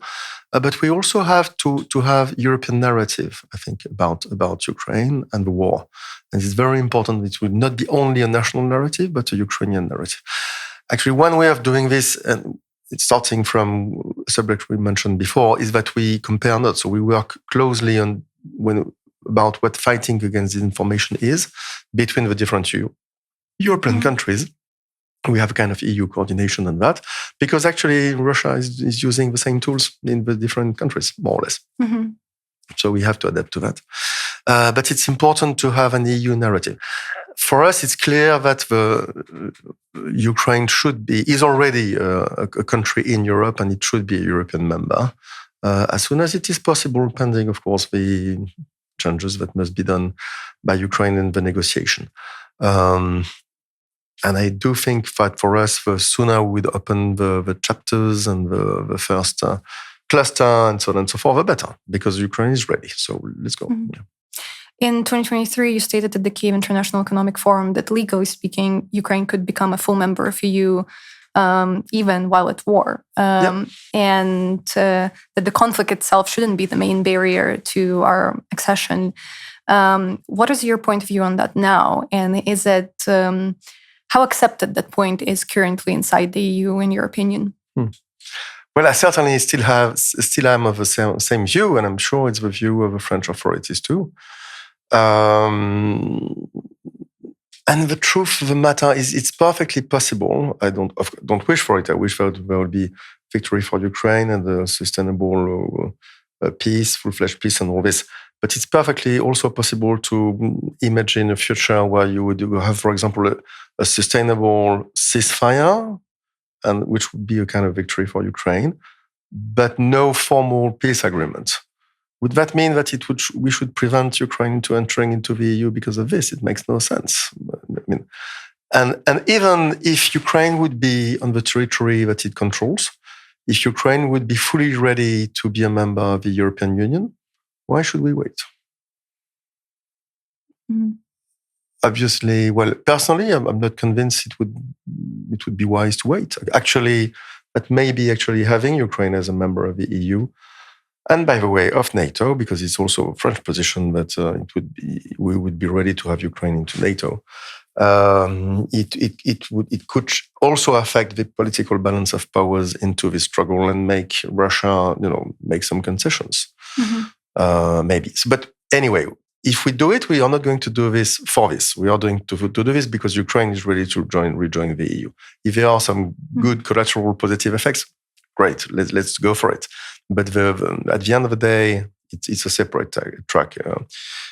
Ukraine should enter into the EU whenever it's ready. Yeah. How do you see the current Ukraine's progress when it comes to doing reforms needed to join the EU eventually? Do you still see maybe some gaps that need to be dealt with at the moment or in the future? So actually, when we are discussing Ukraine joining the EU, it means accession negotiation. And those words are pretty misleading because it's not a negotiation. Or rather saying, to say it better, it is a negotiation, but on the rhythm on which the acquis is going to be taken on by Ukraine or any candidate country, actually, and on possible derogatory measures for some temporary timing. And that's it. But the acquis is the acquis. Actually, this is what acquis means. It's a French word. This is what you have, but not going to change. It's going to change with a change of regulations into the EU. So the situation is you have this acquis. It has to be taken on by Ukraine. So there are plenty of reforms to be made because it's a huge regulatory thing. And we also know that lots of work has already been done, actually, fighting against corruption and all these things, which is very good. There are still some good work to be done. We also know that politically some things are going to be very complicated. Agriculture, for example, because the rules and regulations for sustainable development in Ukraine are definitely not the same as in the EU. And that does have some consequences of the price of export products and all this. So yes, of course, it's going to be very difficult, but we'll find a way. So we'll find a way, and Ukraine will adapt too. And at the end, Ukraine will be stronger, and EU will be stronger too. And we, But then, sometimes people would tell me, "Oh yes, but with some French agriculturists, people would say, "Oh, if Ukraine is going to be impossible, it's so difficult." Okay, they were saying the same thing with Spain, actually. Oh, really? Yes, of course. We had very tense situation when Spain entered into the European Union and the internal market. I remember there were very tense discussions between people growing up strawberries. Could you believe that? Strawberries, not tomatoes. I love Spanish tomatoes. And tomatoes too. But in any case, what I mean is that we found a way to settle this through regulations, through support from the Commission also for the agriculture, for farmers who would need support. It can happen too. So there are ways to deal with that, and nothing is impossible, but it takes time, and it takes the ability to recognize that we have difficulty and to invest in settling it. Yeah. But Russia is definitely going to also try to influence and weaponize those moments of any kind of like regulatory or economic tension, as we see on the Polish-Ukrainian border, for example, when it comes to agricultural products passing through. Is there understanding how to counteract that? Well, it is perfectly clear that anything that could present Ukraine in a bad light, Russia is trying to exploit that. It can be economical, it can be cultural, it can be historical, whatever. So this is a given, and we should start from there. And actually, it's also the political responsibility of us, the governments in Western Europe, to communicate also and to explain. So what we are trying to do, for example, the French embassy, we are trying to have some French farmers to come to Ukraine to meet with some specialists. So we had people specialized in comment on dit des betteraves, François? Beetroots. Okay, so Beetroots Federation came to discuss with the Beetroot Federation, and that's good because people arrive and they have terrible apocalyptic ideas, and they come back and they see the problems, but they also see opportunities because they are good guys and they understand how these markets work. So this is what we have to do: less fury, less fear at all, and more working together, understanding. Less narrative, maybe, and more action. So when you have farmers speaking together, sometimes it can be a bit tense, but at the end of the day, we would understand their interest better. This is also something that we should do, and it goes far beyond actually narratives and communication. Mm-hmm. It's also understanding, which comes from not what you read or what you are afraid of, but understanding how the guy in front of you or the person in front of you is actually working, what is important for him, what is important for his business. And since you know your business well, you may find some possibilities to actually to have a win-win situation. Yeah, it's about that first face-to-face interaction, I guess. This is one of the most important. Yeah, exactly. And coming to Ukraine is actually very important too. Yeah, which is going to be hard during the war, but... It is, of course it is hard, and people who come here actually very brave. Yeah. You mentioned Hungary as well, and I couldn't not ask about the overall strategy of dealing with Hungary when it comes to a lot of questions that obviously are set to decide Ukraine's future, because we know that it's blocking a lot of decisions, and very often it's pretty difficult to deal with Hungary on other stances that could be called anti-European. What kind of strategy, and maybe also like France's approach to working with Hungary on a lot of EU issues on the EU future as well? Well, of course, it's not easy because we have very different ideas, the French government and the Hungarian authorities. And it's true that we have much more pro-European ideas, and we have much more national or ideas of people who worry because of the EU, or we think that the EU is going too far, and so on. So we are on collision course, obviously, intellectually. But doesn't mean we should not work together or should not speak together. And actually, we have to speak together, in particular because there are such strong differences of views. And what strikes me is that until now, in reality, there have been lots of tensions with Hungary, time and again, because of Ukraine. There was always a way out, sometimes a bit complicated or acrobatic or late. Mm-hmm. But there was a way out. So why shouldn't it continue? But then, okay, we don't have the same view of future of Europe as Hungary. Or Hungarian government, because some could... When I say Hungary, I speak about the Hungarian government. So who am I to speak for the Hungarian people? Certainly not. But the Hungarian government, the legitimate Hungarian government, which expresses Hungarian views, we have very different views on this. Well, at the end of the day, there is something called democracy, and we have European elections, and we can see, where people... And then you have a majority of governments in Europe, and you see what political tendencies there are. Those who are very reluctant towards the EU or very cautious around the EU are very small number, and not the biggest countries either.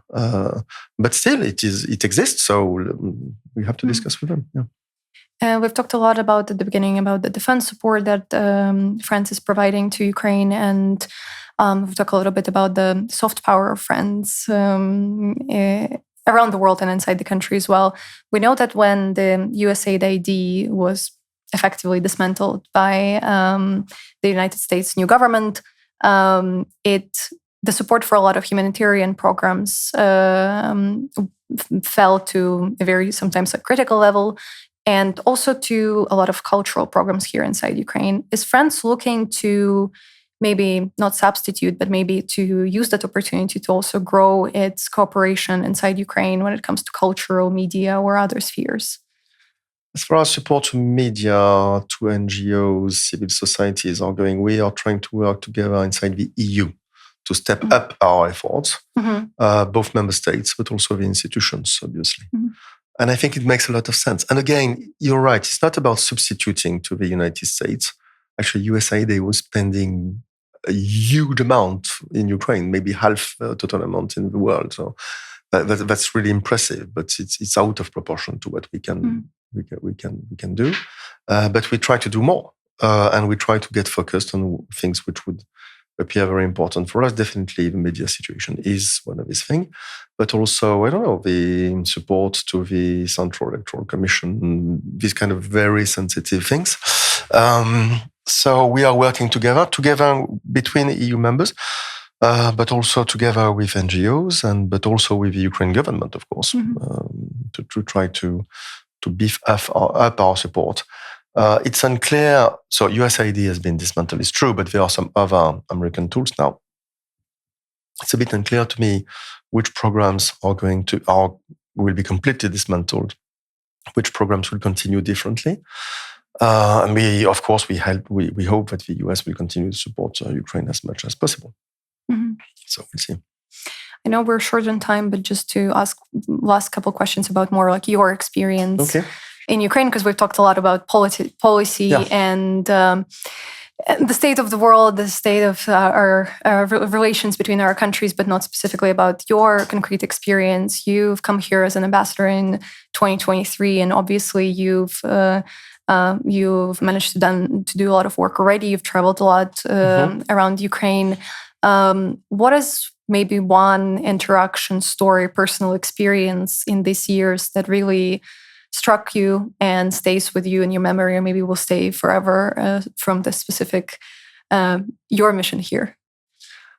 I don't know, because there are so many, so it's difficult actually to choose or to pick up. I remember going with my Minister of Foreign Affairs to Sumy, and that was very interesting, very close to. It was in October, so 6 months after, or 4 months after the Ukrainian offensive in Russia, actually. So it was very impressive to see this city and to feel this situation. I also remember going a few times myself to Kharkiv, for example, and to feel this huge city, but constantly shelled and put under pressure by Russia. But to some extent, you anticipate that because you get prepared, of course. So sometimes what would strike you the most is things you don't anticipate.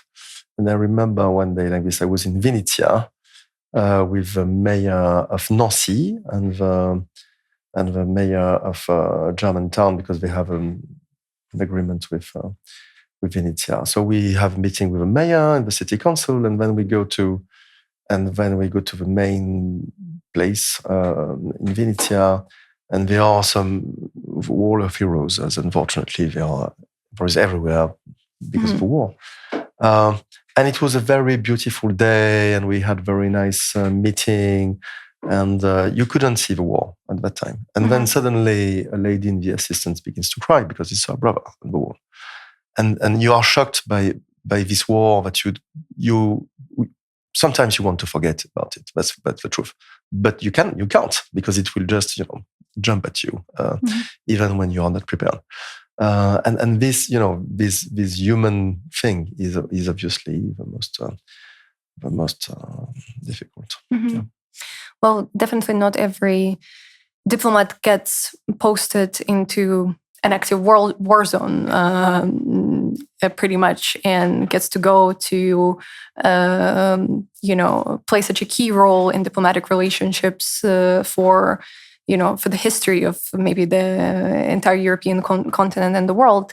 I wonder, how do you see the specific mission, your mission here, changing yourself, changing your perspective at things in life, at the diplomacy, at maybe just overall purpose? It's a little bit of a philosophical question, but I wonder if you think about those things.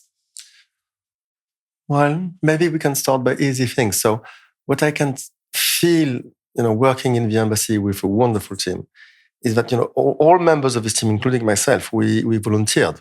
People want to go to Ukraine. And the good thing is that people know why they are here, actually. There is a lot of sense. And people are committed to what they are doing, even though sometimes it's difficult. So it's not as difficult as it is for Ukrainian people, obviously. I mean, if there is a bombing or shelling, my children are not here, so I will not worry for my children. Mm-hmm. Sometimes I worry a bit for myself, but it's nothing compared to worrying for your children. So full respect for I don't try to compare with the Ukrainian people, including the local staff of the embassy, actually. Mm-hmm.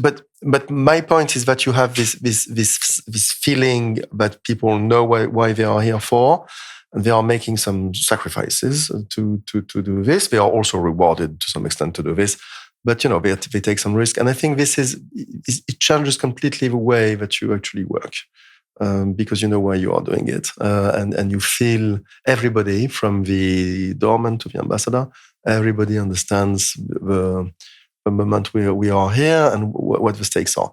And I think it's great. So does that change yourself? Certainly. How? I have no clue. So sometimes I ask my children if I change when I see them from time to time. But I don't get a very straight answer for the time being. Mm-hmm. So we'll see. It certainly changes you, and it puts a huge pressure, because when I explain to my children what am I doing, what I am doing in Ukraine, they understand, because they understand not the detail, but they understand the philosophy. How old are they? I have my older daughter is 22nd, so 22 years old. And then I have a boy of 13 and a young daughter of 11. So it's sometimes it's a bit more difficult to explain to them, what an ambassador does. It's a bit theoretical, but they do understand that I'm here to support Ukraine, and that it's also a way to support us, and actually their security as my children. It's also part of what is at stake here. So, and this is really, this gives lots of strength, actually. Yeah. Do you feel the desire to share this experience with other colleagues who are not as directly involved in Ukraine back home? Yes, of course. But at the same time, as we are just discussing, it gets intimate quite quickly. So sometimes, not so much. But in theory, yes. But then I think that, there are other countries at war in the world, and it's an experience which belongs to many diplomats, actually. But everybody is trying to find its own way to cope with it. But I think that the best way, and this is my conclusion, but the best way is to know why we are here. We are here because it's key. It's just the moment to be here. And it makes things, complicated things more easy or easier. Mm-hmm. Before I ask the last question, I wanted to gift you our book from the Ukrainer publishing house, because we are not just the media, we also have a publishing house which publishes beautiful books, some of which you see behind yourself, and they mainly cover, obviously, culture. We started from documenting different areas of Ukraine and putting it in beautiful photo books, and then exploring the national identity. And obviously, when the war came in, we also explored the topic of the Ukrainian resistance. And this book specifically deals with the stories of people in the deoccupied territories who survived the occupation of Russia. Thank you very much. So it's been recently translated to English and recently published. And we're hoping to publish more books, like, for example, in English or maybe in other languages. For example, we have the story of Ukrainian wine making, which, brings me back to the connection with France, because obviously France is really big in that. But it's really great because even a lot of Ukrainians don't know themselves that we have a lot of wineries across the country. You have wonderful wines. I can confirm that. Absolutely. Do you have any opinion on Ukraine's wine? Oh, yes. There are a few Odessa red wines, which are delicious. And recently, I discovered a Pinot Noir from Chernihiv. Do you remember the name? No, unfortunately, no. But it was great, actually. And it was a bit surprising because Chernihiv is a bit north for Pinot Noir. But that was really good, reminding me of Burgundy wine in France. So yes, there are plenty of good wine, good food. So we do have common points. Yes, French definitely. Do you share Ukrainian wine with anybody? Of course. I bring them back sometimes. And so at the French residence, I would offer French wines because this is what guests expect officially from a French ambassador. But when I'm alone with friends, we just drink good wines. And sometimes it's Ukrainian wines. That's beautiful. Yeah. And lastly, I wanted to ask you, we normally ask all of our guests here kind of like a question that is more is prompted to make a person to show their vision, maybe a dream of the future of Ukraine. So usually the question goes is like, how do you see the future of Ukraine? But obviously with you, I want to ask that also within the framework of Ukraine-France collaboration. How do you see that future overall? What do you maybe dream of coming to life in the near or distant future? Of course, my dream would be that we would have this wonderful cooperation that we have now, but in the framework of peace, not of war, and that we could focus on rebuilding, making Russia pay, of course, and making life better and more secure for Ukraine and France, but not by war, because this would be one. So that's the hope. But what is important, I think, is that the relationship between the two countries is very different than what it used to be before the war. It has always been good, but it was a bit distant. Now we are much closer. And I think it's important to keep that momentum, to work on this, and to have... and to do this, actually, sometimes I think that the key are personal stories. If preferably not from officials. But, for example, yesterday I was discussing with a French surgeon coming to Kyiv because he's going to operate and to give classes at the request of some hospital. Okay, this guy is as good as an ambassador, or maybe better an ambassador of France than me, because the people he would talk to will remember him. And he's a great guy. From the Assistance Publique des Hôpitaux de Paris. So I think that at the end of the day, we should base this on people, individuals. Yeah. Well, bringing farmers to Ukraine. Indeed, and surgeons. Surgeons as well, winemakers. And a few of us. Really great people. Well, I'm really grateful for obviously your work. And also, I'm pretty sure a lot of Ukrainians feel very strong appreciation to France for everything they've been doing and for their leadership when it comes to also this very unprecedented and changing geopolitical order in which we live in, and for France's firm support in the stance of Ukraine, and for all the weapons, which, if I would name them, probably it would take another half an hour. So thank you so much for coming to us and giving such a open and honest interview. And hopefully we can strengthen our collaboration more, and hopefully we can maybe publish our book about winemaking in French as well, so we can distribute it. But France is not only about winemaking. I know. Sorry for being a little bit stereotypical, but it's kind of like, for us, it's also when you were complimenting Ukrainian wine, I'm pretty sure for a lot of people it will be like the greatest compliment to get somebody from France saying such nice words. Yeah. No, thank you. Thank you for the opportunity, and I think it's very important to address directly to people. So. Or indirectly through you, in particular to young people, because that's the future of Ukraine. And I'm always very impressed by Ukrainian youth because of the war, but also because of their EU commitment. Do we have the same future? So let's build it together. But certainly we are here to support you also in view of, you getting into the EU as soon as possible when conditions will be met. Yeah. So. Well, we're hoping that your dreams and our wishes as well will come true in the future. Excellent. Thank you so much. Thank you very much. Thank you. Dziękuję. Dziękuję. We also ask people to, you're actually going to be the first foreign person on this poster behind, to leave like a little, maybe a word or a symbol that for you associates with Ukraine, and to give a little signature as well. And He's going to change cameras in a second. You can think for a second. It could be also related to France, Ukraine, but yeah. So some people write, I don't know, like very basic things like liberty, obviously. Okay. So I wrote 14 July 1789, and then the Cossack mace and the saber, because actually these are the weapons that Ukraine is using to fight Russia in the name of our joint papers. Amazing. Could you leave your signature? Oh, yes, sure. Under it? Yeah. Not sure you could sell that. No, not gonna. Yeah. Thank you. Thank you so much. Yeah, this was great. I really enjoyed. Thank you so much for watching this episode. Please make sure to subscribe to our channel, place a like, and also share a link with your friends so more people can see this conversation. And if you want us to make more content like this, make sure to support Ukraine via a link in the description of this video.